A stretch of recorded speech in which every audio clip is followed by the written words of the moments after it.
Ever since I started to create porcelain ball-jointed dolls, I've been fascinated with sculpting miniature features and getting them as detailed as possible. I feel like the hands, feet, and facial features give so much character to the doll, but to get them right is always a challenge, especially if you sculpt on such a small scale. Despite this, these delicate details never fail to appear magical to me, almost like something out of a fairyland. So today I want to share my favorite techniques and tips for sculpting miniature features. For sculpting, I always use Ladol stone clay and fine-tip sculpting tools that are great for carving too. I will link all the materials in the description below.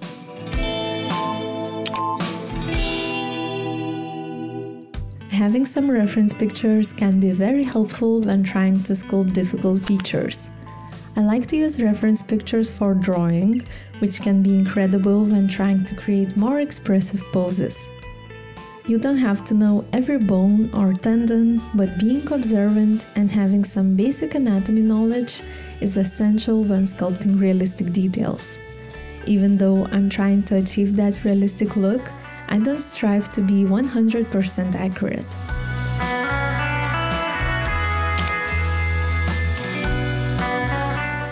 Every sculpture starts with a good base, but that's especially true when sculpting with air-dry clay. You want your miniature hands to be sturdy and last for a long time. That's why I always use wire armature to form the fingers. When sculpting hands, I like to create a skeleton frame that depicts the bones of the fingers. Knowing where the finger bends, how the joints are aligned, helps to sculpt more realistic hands. I start with a rough shape to figure out the proportions first and keep building the clay with each layer. At first, it might look a little bit funny, but be patient and try to sculpt in small layers. Air-dry clay is easier to handle when you wait for the previous layer to dry before adding more clay. It takes time to find the techniques that work best for you, so don't be afraid to experiment a little, especially at this stage when you're only sculpting the base. Air-dry clay is very forgiving and you can resculpt the same details as many times as you need. Air-dry clay can be brittle, but PVA glue or any other white school glue and good armature can work wonders in terms of strengthening the clay. I use PVA glue on armature and mixing it with clay if I need extra sturdy base. Good base is the foundation of every piece you sculpt for your doll. Don't expect to sculpt the best looking hands right away from the first layer of clay. Usually it takes a lot of different layers of sculpting, carving, and sanding to arrive at that spectacular result. Concentrate on a good base that fits proportions of your doll, is sturdy but lightweight, and only then think about the detailing. It applies for every piece, especially if you sculpt ball-jointed dolls.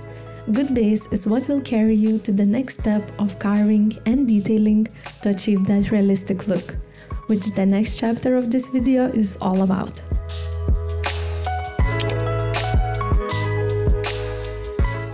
Carving is my most used technique. I had to give it the whole section of this video because every detail you see in this video is achieved by carving and sanding.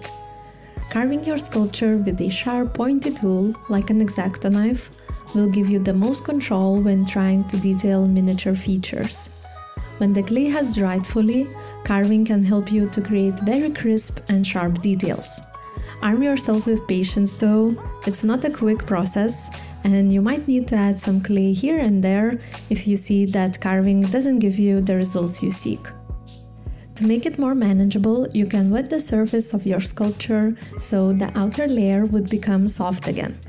This way, carving will be even more easier. I go back and forth between the damp, soft brush and my metal tools to shave off that outer layer and create the details I want.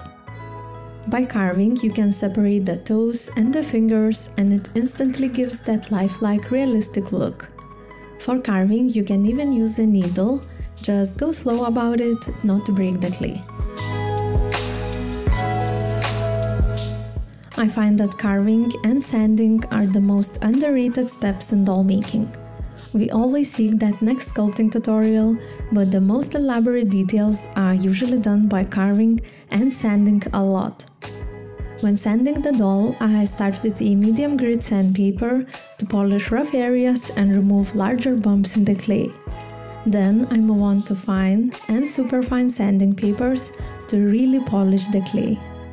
The sanding process is very long and tedious, but it's vital to achieve a smooth surface where the details can really shine. Another tip is to carve skin folds to create that realistic look. I like to really detail these miniature features and leave the other parts of the doll's body more plain.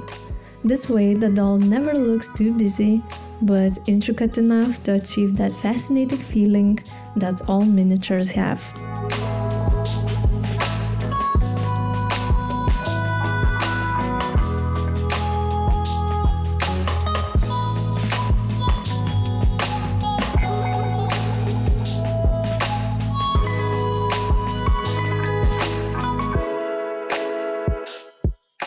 If you work with air-dry clay, I hope you will try carving for your own dolls. You don't have to sculpt every detail there is, just pick and choose what you want to highlight in your doll. Also remember that painting can really help to highlight the details you sculpted. So a shadow placed in the right spot can bring out even the faintest details.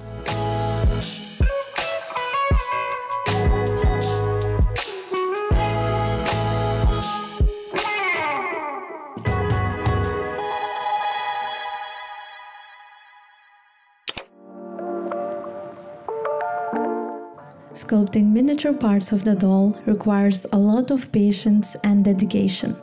Sometimes it takes me 2 full days to sculpt one foot. So have that in mind and make room for yourself to fail, get to know the medium, and keep sculpting. Gradually making more challenging designs is the best way to learn and protect yourself from disappointment. As with everything, it takes a long time to train your eyes and hands to achieve something that you see so clearly in your mind. I think I mentioned this before, but one of my biggest tips besides carving is to sculpt in layers and wait for the previous layer to dry at least a little. If you use air-dry clay, it's very easy to squish already sculpted features when sculpting others if they are not dry yet. Also, the more clay you add, the less control you will have. Sculpting in layers also ensures that your sculpture will be less prone to cracking, so it's a win-win. Sculpting for me is not trying to do everything at once. Here, the patience comes up once again.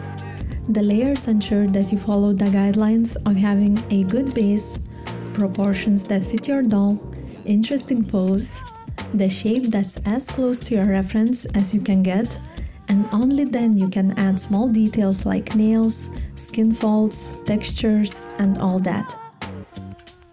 Another tip is to track your progress. I'm sculpting for a lot of years now, probably approaching 10, and at the beginning I was nowhere near as skilled as I am now. And even though it seems very understandable, we tend to forget that. So take a lot of pictures of your work, analyze it, and next time try to sculpt better. You can see that my first attempts are very amateur and I got better with practice. So try not to compare yourself with others, but rather compete with your past self.